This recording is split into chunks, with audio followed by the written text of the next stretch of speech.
going to do something. All right.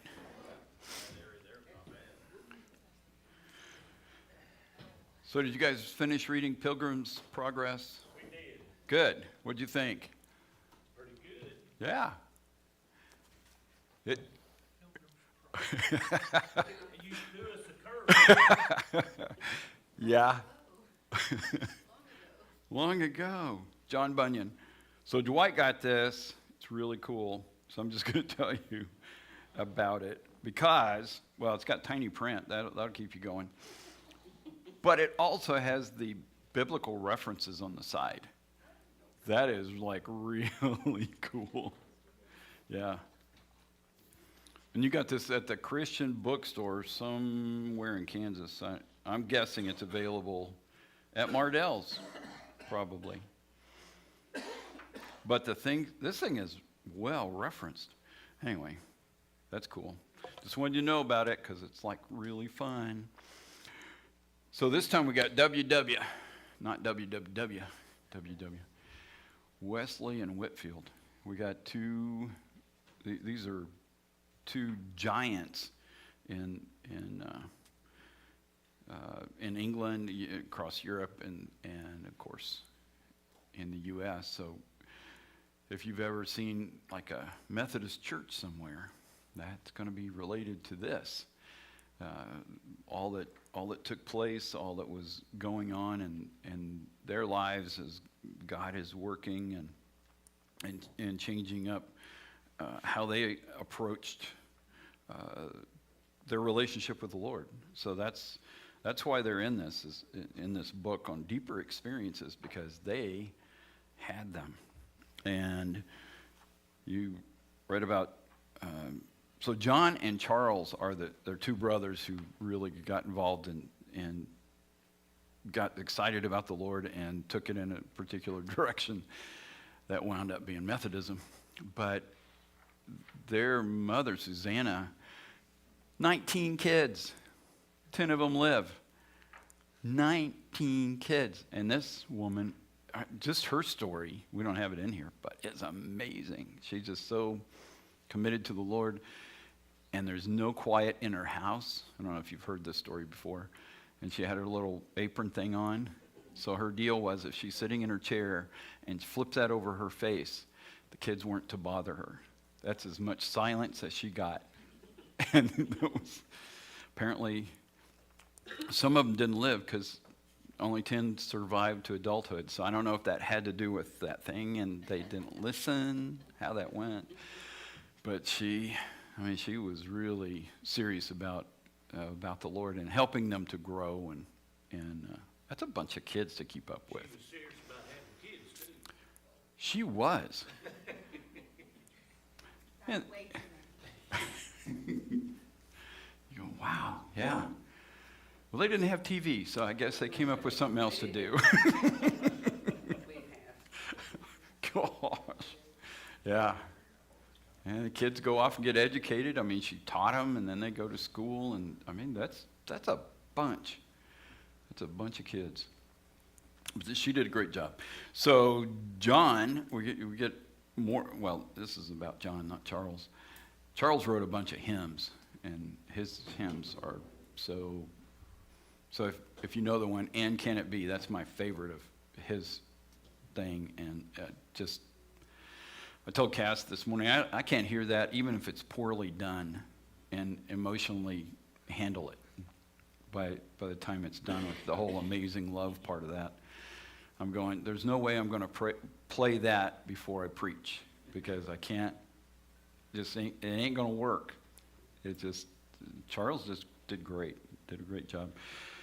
But John's our focus. So John comes to the Lord. I mean, they grow up. They're around it. Susanna making sure that these guys grow up knowing the Lord. So there's no missing that part. They're getting educated on that. But the things that happen to him along the way is why he's included here, because of the shifting changes. He's gone to Oxford. He's put together this club, the Holy Club. He's got other people involved in this, and they are excited. They're excited about having time in the scriptures, and they are praying together. They are trying to. They're not drinking and drunk like so many of the others that are at college. These guys are like, no, we're not doing that. We're going this direction. We're gonna walk with the Lord, and so it gets a bunch of other people who are interested in doing that as well. They are living in a time. Let me do this again. So do the West. In the East. West is influenced by legal versions of things. So when you think about what is righteous, and it is following whatever the rules are. So we'll put that there.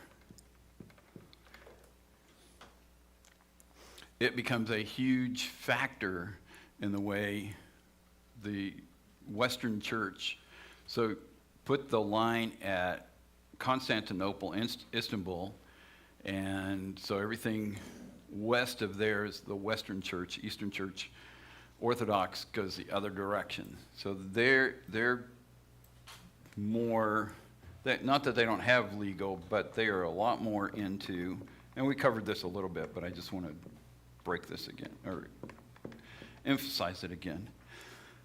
So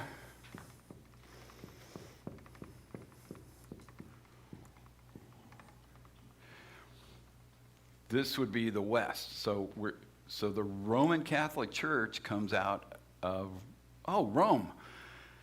The Roman Empire led this because of their system and how they did things, the way that they interacted with the world, their governance. All of that is impacted. So this is the church in the West. And rules become a big deal. So how do you get saved? Well, you follow certain rules, certain way. How would that impact somebody who is now part of the Church of England because of what happened in the 1500s? But now we're in the 1700s with Wesley and Whitefield, these two guys. What affects them? Well, the same Western, everybody's sub-Catholic in the West. Everybody. So this theology, this thinking still is primary, even if people have a different way that they do their worship service, or their clergy have collars or no collars, or wear dresses or not dresses, whatever it is that they're doing. This is in the background. So you're dealing with this. How do I get saved? How do I use the word justification? So, how do I get justified and get it right with God? Well, you do all of this. So when you're at Oxford and you study some more, and you got some biblical stuff, some Greek and Latin, and you got your thing, you just go, let's have a club where we actually do this. We actually follow the rules. We will be righteous. We will please God because we're doing this. And they genuinely wanted to please God. So that's leading them in that direction. Let's go to this other side. These guys are about relationship. Last time I think I told you about the difference in how Genesis 3 is looked at. So you got the Garden of Eden. The enemy comes along, the serpent, the temptation. And in the West, you have broken rules, because the rule was don't eat that fruit. And it's true. These guys look at that and go, yeah, you did that, but you broke the relationship and you stabbed God in the back. You betrayed him. And the emphasis is different. It's the same thing, but the emphasis is way different in terms of this. What is righteous? How did Abraham become righteous before God? Rules? faith.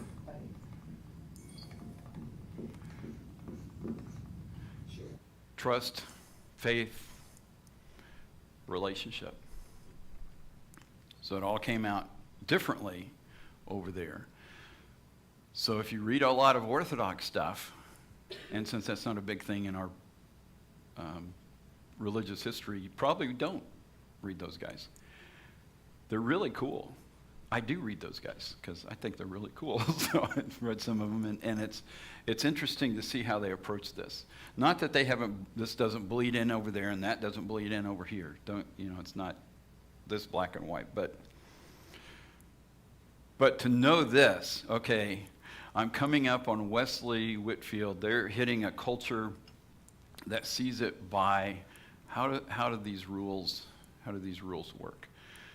So Cass was brought up a thing this morning about Wesley's, when Whitefield was preaching and then he invites Wesley in. Remember that part? Tell him that part. You mean it when he invites them to do it in the open air, Yeah. like he does? Mhm. And it tells us this in our book. And then Wesley's like, he almost didn't think salvation could be found anywhere but in the church. Yeah. To do it in the open air was like, surely not. Yeah, we Wesley, we must be wrong. Dang it. He goes, yeah. Whitfield's going, he's gone through this too. I mean, because he's grown up in this. So that's where he's coming from. But he early on goes, you know what? I think there's some relationship thing happening here. We got to kind of break that up. But yeah, just even that. Okay, we can't preach here. You got a crowd of 100,000. They don't have stadiums that size then. So how are you going to do this? You got to go out. And so, yeah, Whitefield got it. So did Wesley, the rest of those guys. It's kind of ironic, because Jesus taught me open air, John the Baptist.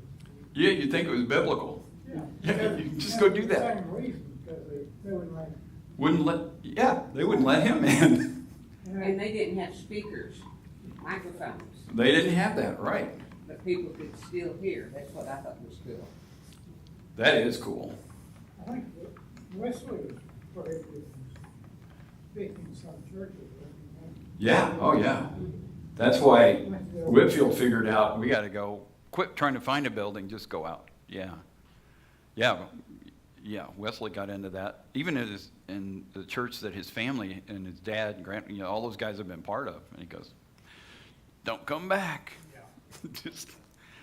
Yeah. It's been nice knowing you out there. So yeah, we got to change. We got a change in, for the justification now. So that is salvation. That's now with these guys, what they're looking at is this is by faith. Because remember Wesley's trip to Georgia?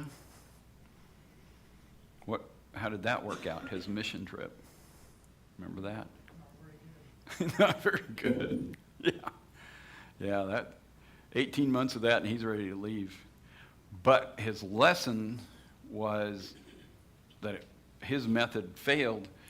What he realized was the Moravians on the boat over had it together, and he went, what is it about those guys? Besides they spoke German. I mean, he had to learn some German, but what is it about the guys? When the storm hits the boat and he's in a panic because he's following his rules, and you don't have rules that fix the boat in a storm, how are you going to handle this? And the Moravians are just praising God and having snacks, and everybody else is throwing up. And you go, well, what in the world is going on with this? And he realized that their relationship with Jesus was way different than his relationship with Jesus. And so when he gets back to London, that is in his head, because he's failed, huge. And can you imagine? Just imagine, he's in Georgia, colony, early days, and he shows up, and he wants wearing his collar and his stuff, And he's showing up in America at that time where they are getting pretty rowdy. You know, they're living out there in the woods. They're hanging out with the Native Americans. So they got this Indian interaction. They're learning how they're hunting, they're planting, they're figuring out, you know, building towns, but it's pretty loose. It's not like it was in England. And he comes in with his rules, and that's how he's going to do his mission. I'm going to make the Indians follow these rules. I'm going to make those colonists follow these rules. And 18 months later, they're going, I think that's your boat right there, buddy. I think you need to get going. The Cherokee were in that area, is that right? Mhm. They were more advanced and into biblical stuff. Was that an effect of these guys going over there to Georgia? And Not these guys, but it does, before the century's out. Because this is the first Great Awakening in America. So yeah, the period of time. I just Yeah. curious about whether that was. I think it wasn't wasted. Yeah, the Cherokee were God-honoring Christians, a lot of them. Yeah, by the end of early in the 1700s, but by the end, the tribe, I read the Cherokee history from their perspective, and 98% of the tribe became Christian like that, because it was something they had been waiting for. Something that, these are the elements that have been missing we didn't know about. We knew about them, but we didn't know how they fit, and then they hear it, and they go, whoa. So they were on it, yeah, quick. It's kind of like later with Whitfield, not later, but when Whitfield went, and they estimate, well, the stories were 100% of Harvard came to the Lord. I mean, it maybe wasn't 100, but it must have been most of them. Yeah. Can you imagine? Yeah, it is so cool. Do that today. We need a Whitfield. Yeah, send that dude up there. Yeah. And that school was established to train clergy. And I'll tell them about that. Yeah. So early on, 1800s, to be a doctor, a physician, a dentist, a lawyer, all you had to do was you put your sign out. You could mentor with somebody. That was often the case. You could read the book. That was another way. But pretty much you just put your sign out and you're accepted. And people go, sure, that guy's, he's a good doctor. Let's go see him. I mean, they did have some schools and some basic stuff, but it wasn't required. What? Practice. It was really, wow, that's where it came up. You know, they didn't even wash their hands. They didn't even think that was a legit thing until the end of the 1800s. Yeah. And are you referring to America, early America? Mm-hmm. Yeah, okay. So, yeah, because Harvard, Princeton, all of those were established as schools to train people for ministry. It was all for clergy, all of them. Because to be clergy meant you were educated. And then, as you read about Wesley and Whitfield, the big deal was he turned 23 and he gets to be ordained. Well, you have to pass tests. There are written and oral, and I guarantee you they're not fun. Jane, the things that it's similar to that whole thing. For a couple of hours, these guys can hit you with anything and everything. And you got to survive it. To be clergy, that's what you had to do. So to be trained and to be in the clergy in those days meant doing all that. To be a doctor, a lawyer, just put your sign out. Today, anybody can be ordained online and just claim to be clergy, but doctors have to be trained and state licensed. And you go, wow, this whole thing just got flipped. Different approach. I don't know where that was going, but there you go. That's the background. But when they get ordained, that's why the ordination thing in there, and they're going to Oxford. That's why that's a big deal. And when they get to America, Harvard's a big deal. They were training for ministry, but when Whitfield comes and goes, well, you're skipping. They're doing intellectual training, but we need this. because, and this is the first Great Awakening in America. So Jonathan Edward preaches in his church, 1832, and then this thing just explodes across the colonies. People are coming to Christ left and right. They are having those the descriptions of people having an emotional a response to the messages and to the area of, well, I'm probably, hell is waiting for me, and the whole idea of sin and what that meant, and because they're often defining that by whatever rules existed in that particular, it could be the colony or the culture that they were part of. Sometimes biblical, that's always good to go with, but wasn't always followed. So they were being called, because if sin existed, then you're going to hell. And in some groups, if you don't deal with your sin before you die, you get shot on the battlefield and nobody's there to hear your confession. That could be really bad. So you got to get this resolved. And when I hear these guys come along and they're going, it's about faith. It's about this whole new thing of walking with Jesus. It's about he wants us to be, he's not trying to send everybody here. He wants everybody to come to him. This is like, wow. So Jonathan Edwards, he's an American theologian. And so he's the guy that gets that ramped up and it takes off. Wesley shows up, the newly redesigned Wesley shows up, and his people in America, and this thing is off and running. People are coming, and Whitefield comes over and comes over and comes over. You read about Franklin in there. In Franklin's biography, he refers to what he did to test Whitefield, because he's a deist. Franklin is not full on. God's okay, but he interferes with my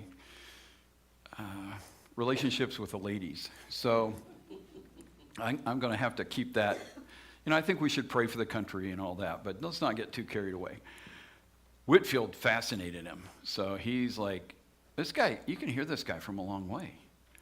So I think it's in Boston that he does this. It may have been Philadelphia. It's one of them that he went all the way to the harbor. So he starts wherever he is and he starts measuring off. And that's how he got an accurate, he's scientific in his thinking. So he gets an accurate. So you can still hear that guy. And you're a mile out. You go, how does that even happen? Because we can't pull it off with our microphones to have something that clear. And then it mentioned that he was frail in his health. Yeah. So it's even more shocking. Yeah. I think it's miraculous. I think the Lord did some cool stuff. But it was, that Franklin got involved in it was just, it's pretty neat. But so justification, salvation is by faith. We're changing that. The whole deal is rules will sink you, and then what? If you're going to the tavern too much, sin. If you just start coming up with the different rules that apply to that, rather than just loving God, trusting Him, getting in the Scriptures, and moving that direction. The Wesley thing becomes a really big deal. The West, and the Western expansion in America, is so affected by the Methodist and the Baptist, because they would do training faster than the Presbyterians and everybody else, who demanded that you go to Harvard or Princeton or somewhere. And then once you finish all of that, then we'll see, because then the guys who, you're trying to climb the ladder, and the guys at the top pull the ladder up and make it difficult. So that's what happens. The Baptists and Methodists are going, man, if you love Jesus, you've done the studies, you're ordained, get on your horse and go, so you can hit the road. The Methodist version of that, Wesley wanted his guys to go out, and then the saddlebags, they had to carry books, and they would read. So between stops, wherever they're preaching, they're supposed to be studying. And if you read on Whitefield's side of this thing, he didn't much care for reading and studying. So he was shooting from the hip, most of his, but he was a good storyteller. So the crowds would come. He was excited about the Lord. He just didn't want to spend a whole lot of time reading and all that time-consuming stuff. But those guys, as they go west, and every time they move out a little further, the Methodists are doing their thing, they're studying, but they're available to the next town. Baptists were doing the same thing, and Presbyterians and everybody else is pretty slow on that. Moravians were amazing, just like they showed up in Georgia with their faith. Their excitement about the Lord is they were so dedicated. They started a prayer meeting that lasted 1 century. They kept meeting every week. There were 2 guys who, because of the sugar trade in the Caribbean, there's slaves running these things and dying, and they tried to get in there to do mission work, and they wouldn't allow them because they didn't want the slaves to hear the people who owned the island. So the Moravians, 2 of them, sold themselves into slavery, and the money they collected paid for their trip to the island, and then they worked among that group in order to give them the gospel so that they wouldn't just be lost out there. What is the Moravian, where are they? Who are they now? Are they? There's still some Moravians around, but they were in Germany, primarily in Russia, Prussia. Yeah, oh yeah. In fact, they were one of I think the Oaks School out here was one of the Moravian school. They came with the tribes early when they moved over. The government helped them move over. Let's pack your bags for you. Yeah, it was nice. You know, the rules that man makes that are crazy, hat in church and just a bunch of different rules, like you say, going to the tavern too much and it's sin. There's a rule that I've never heard of, but it makes, I'm surprised, it's salvation is, and faith is the way, but there's a rule that makes more sense than those rules, and I've never heard of it before. It just kind of come to my mind, and it doesn't matter either, but it's, and I'll tell it to you, that kind of just popped in my head, and it's not true, but I mean, it makes more sense than their rules. That's what I'm trying to say. Here's their rules, they're ridiculous. This one's a little bit higher, but it really doesn't matter because faith's up here. Anyways, and I'll tell it to you. You're in God's house, God's church. This is God's place. Kind of in a sense, not really, but holy ground. Take your shoes off when you come in. I've never heard of that. But that makes more sense than wearing a hat in a church and all going to the tavern and all that. But anyway, that just kind of popped in my head. Some places. Yeah. Yeah. It become, yeah. But I've never heard of anybody all barefooted in a church, walking around. It's holy ground. Yeah, I know. They did it to Moses. Yeah. Dude, it's biblical. Yeah. But I mean, I'm surprised no one did that, Oh. Now look what's... Yeah. Yeah, let's do that. Keep your shoes on. That might stink. We'll just keep it there.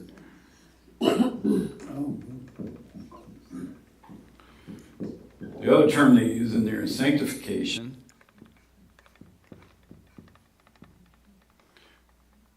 And Wesley starts teaching, because of his experience, about an instantaneous event that affects justification, sanctification. Sanctification is the process of becoming more and more like Christ, more holy, more set aside, more growing in Christ, mature. All of those things would be part of the sanctification thing. And to be holy. And so if we go back to the thinking of the time, that these rules, you follow the rules, the better you are at following the rules, whatever the system is that you happen to be in, then that makes you're more sanctified. So that's what he's dealing with at that time. So then this whole idea of, oh, you can walk with Jesus and be so enthralled with him that you have entire sanctification or you reach perfection. Not perfect scientifically. We're not talking that kind of perfection, but you actually are following him and doing. So if you read that, you're going, oh my gosh, what is it? And that entire sanctification is still built into the teaching for Methodists who are actually following anything Wesley's written. So much of the United Methodists have departed from some of this early stuff. There's also Wesleyans. You've probably heard of them too. There's a school in Bartlesville, the Wesleyan College over there, and they are they're following this teaching, but they're a little more committed to the basics of Wesley's teaching. United Methodist, they're not committed to the biblical Wesley. It's a name. They've kind of left that. John Wesley and Mr. Whitfield would turn over in their graves if they saw Methodism today. Yeah. It's pathetic. It's not even close to what they intended, right? So, with that whole background, what grabbed you out of these two guys? Wesley, Whitfield. Got your... I don't know how all these people could show up in one place, and the tens of thousands of people that they would draw. It's amazing to me, especially in an open environment where they pull in tens of thousands of people to listen to them. Yeah, It's unbelievable. it is unbelievable. Randy and I were talking about that, because that's just so unheard of in these days. Yeah. But it was a movement of God, and he does that throughout history. There are times when he is doing something. He uses people, but I think he just sets it up. Yeah. And, and then like the Great Awakening. Yeah, let me put that up there, because America. that whole thing, reason 1776 happened is because this happened in 1730s. It led to it, and when you start reading and you track that through, it's like, oh, this is just the fallout. 1776 was a fallout of this. That's pretty cool. God was involved. It's cool. So, the Great Awakening.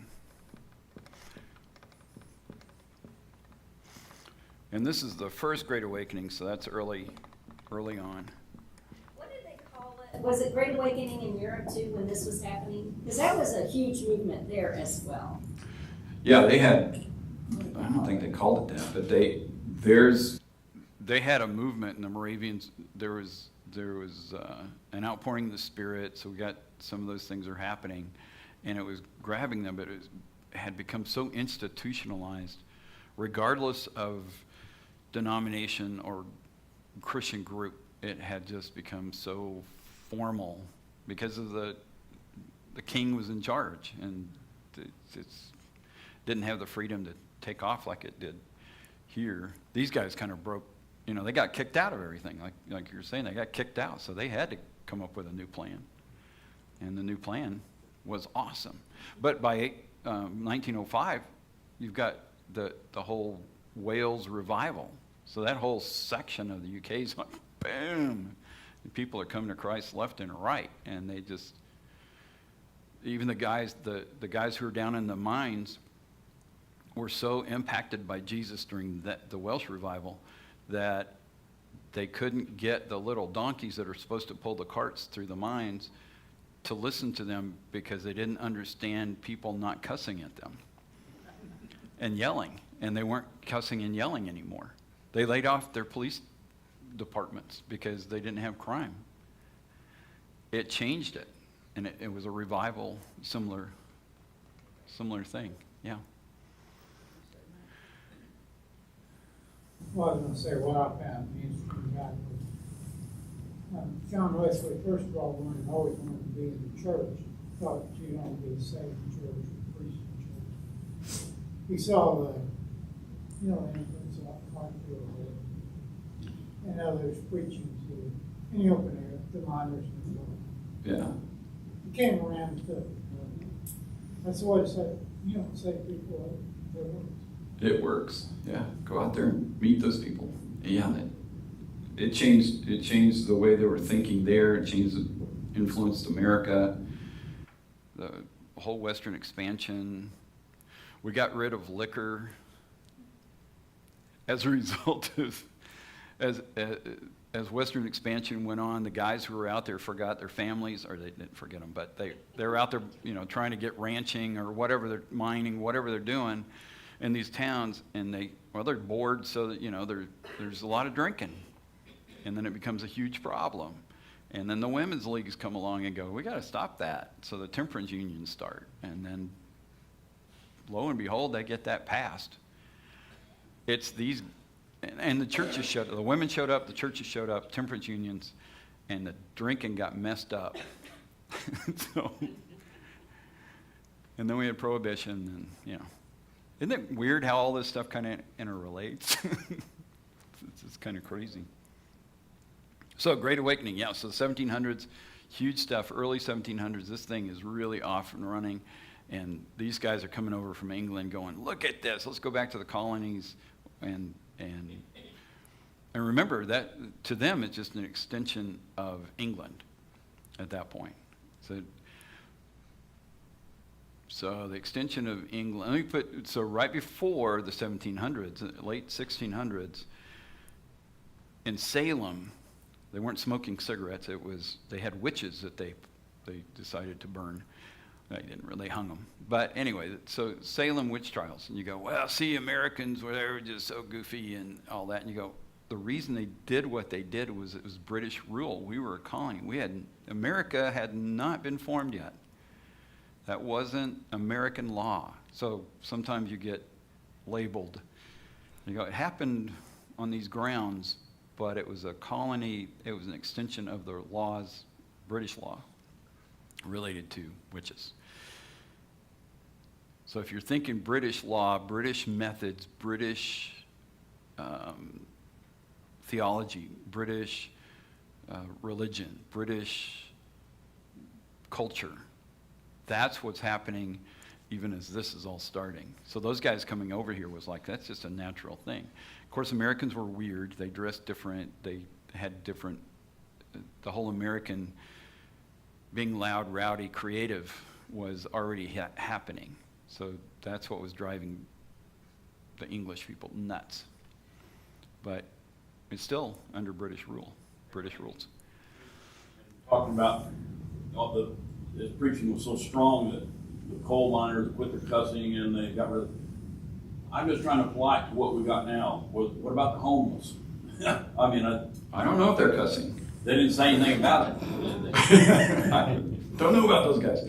The impact during the Great Awakening was that people, Indian tribes were affected by that. The people, I mean, there were missionaries going out all over the, well, Northeast and like all the way into Ohio and stuff. I mean, they took off. So they were excited about the Lord. And they were making a difference. And with all of those people, yeah, the way they interacted, the things that they saw as priority, looking out for their families, looking out for each other. I mean, all those kind of things were taking place. It was starting to impact. But there would still be homeless, right? I mean, they had back in Jesus' day. Yeah, but the homeless in those days go, well, I'm just going to live in the woods. Well, nobody saw that as homeless. That's just, you're just living in the woods. So it wouldn't be the same as today where we look at it and go, well, you want to live in a tent? Well, back then, you want to live in a tent? Okay. There became more and more, it started in England anyway, and so I'm sure it did here. Orphans, that was an issue. Huge issue. And sure enough, the whole Christian movement really did help, take care of those orphans on the street. They did. And We in just 1700s, watched that movie about that Catholic nun who came over to Cabrini. Yeah, She did a And great job. the whole orphanage thing. I mean, it's just amazing to me, but it's all out of faith, and then Yeah. God gives you that just incredible desire to take care of those. And people do care about the homeless, but that's a complicated issue. Yeah. That's a little different than being an orphan. Mhm. And they were even letting little kids just don't want to be bothered by them. And then I think God just moved people's hearts to realize we've got to take care of them. Yeah. Take care of them, feed them, educate them, and then they take off and do some great stuff.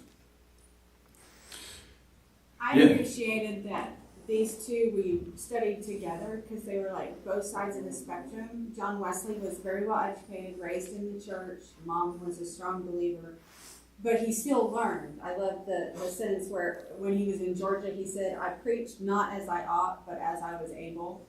But then, he changed his mind about preaching in open air. He was learned, but he still learned and Yeah. changed and grew. But then you Yeah. had George Whitfield, who didn't like to read, which I love. I thought was funny. But then he's like, if men ramble like lost sheep, then I will ramble along with them. And that, like, two sides of the spectrum and how they preached and who they were, I guess, aiming for. Not really aiming, but like who Yeah. they spoke to. And God will use anybody who's willing to be used. And I just really appreciated that. And he In did. Whitfield, I agree. I mean, totally, that's what I wrote. But he obviously was an educated man. Yeah, he'd Went been to in Oxford too. Notre Yeah. Dame.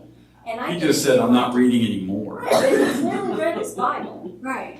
and he read people. That's where I think he learned. And I think he had was a lot of maybe those better at it learners. than Wesley. Yeah, Yeah. I think he really, and in relationship, again, because he was more that way. But Yeah. you're right, those are two different, They were on opposite totally ends. different ways. And then they team up. They were still friends. And yeah, Yeah. buds. Yeah. But Wesley was 88 when he died, and Whitfield was 56. Yeah. And that's a pretty good lifespan for both of them in that time. So, And they both Especially- preached mm. and wrote up till death. And I put in my book, this is Randy. This is Randy. Because that's what he keeps telling me is he wants to preach till he dies. And I just thought, it's possible, honey. You guys don't mind if I just lay out a little map of the anything happens? We'll put a recliner right there. All right. That'll work. I'll take it. Tie strings on your arms like weekend at Bernie's. Perfect. Yeah. I like that. I want, when I'm laid out in that coffin, when they open the lid, I want my arm to be tied to a string so it goes, hi, y'all. Charlene, don't you do it.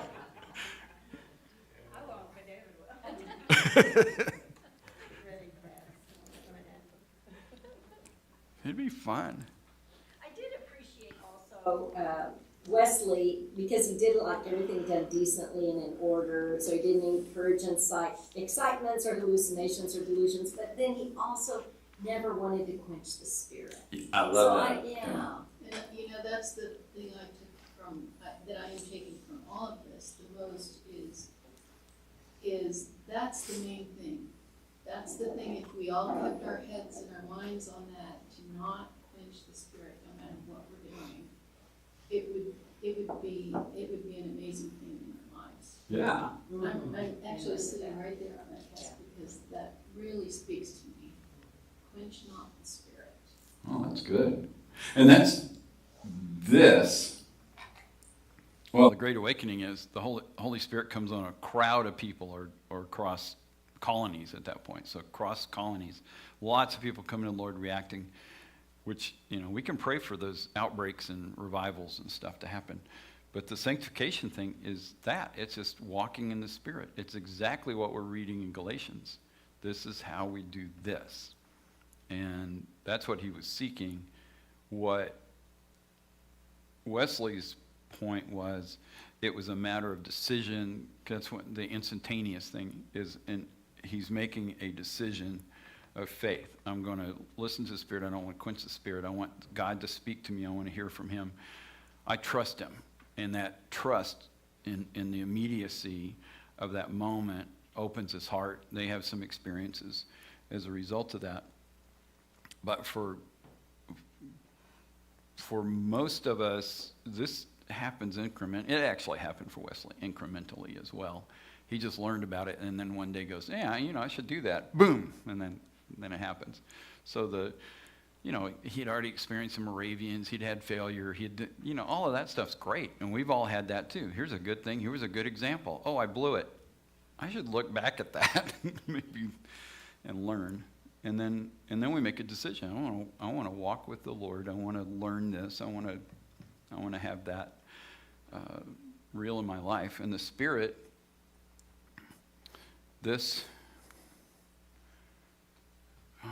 we get to put.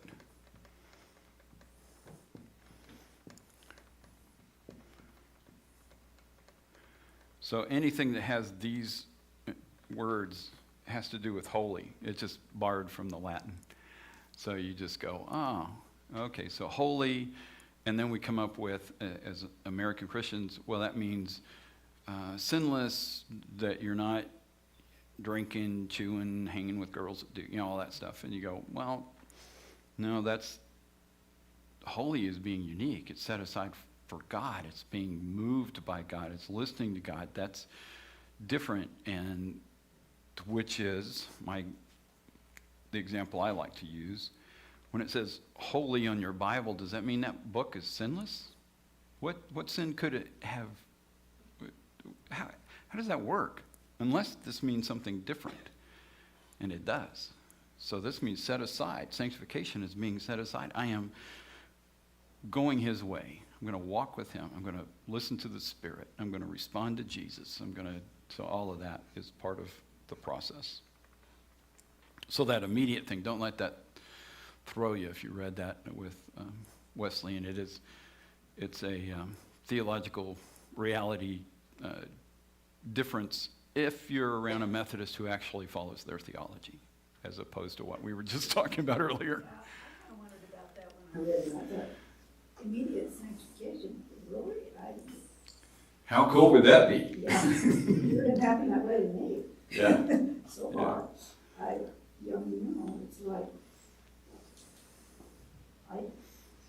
If we had open air preaching and you had 40,000 people right here in Pryor all coming to us, and the crime rate dropped way down and things went real good, you'd still have people trying to shut it down. Oh, yeah. Yeah. They said, we don't like it, it'd be crazy. Yeah. Oh, yeah. Hey, back to what Trish was saying real quick, though, I was thinking about that too, and you talk about, it's not a list of do's and don'ts, it's that you no longer want to. Don't want to. And Yeah. I That's look what at this it was. that way. I don't want to anymore. I still do sometimes. But if I define sanctification, because I'm like, no, I'm still on this process, this road. But I don't want to. That did change. The want to changed, and I'm wondering if that is part of what he's talking about. Mm-hmm.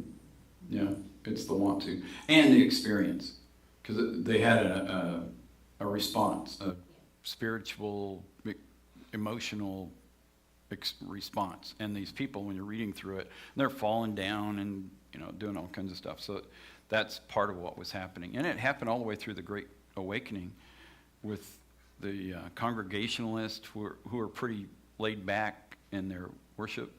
And then all of a sudden they're crying and falling all over and, oh, God, forgive me, out loud. I go, well, something happened. Yeah. And so there was an experience that was tied to this. So it seemed like, oh, now I am immediately sanctified. No, you just kind of got it and you made that commitment.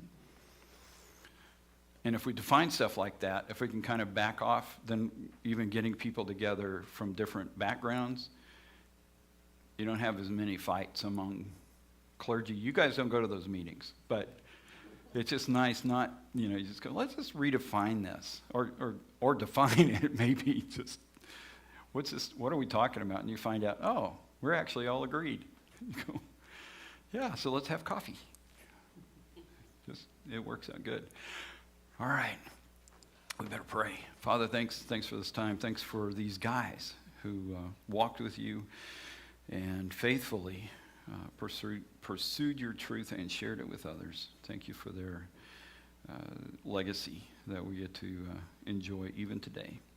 And Lord, be with us in this hour as we worship, turn our attention to you again.